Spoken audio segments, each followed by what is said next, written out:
Então, gente, hoje eu vou mostrar como colocar o Bluetooth na barra de tarefas, ok?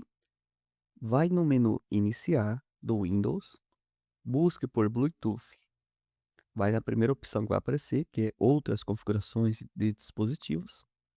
Marca a caixinha do Bluetooth, ok? Até aqui tudo certo.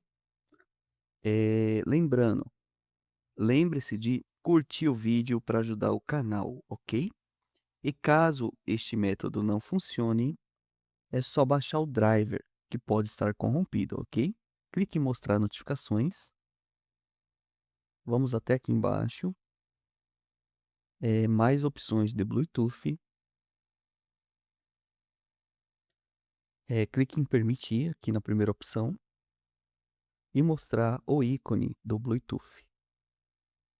E aplica.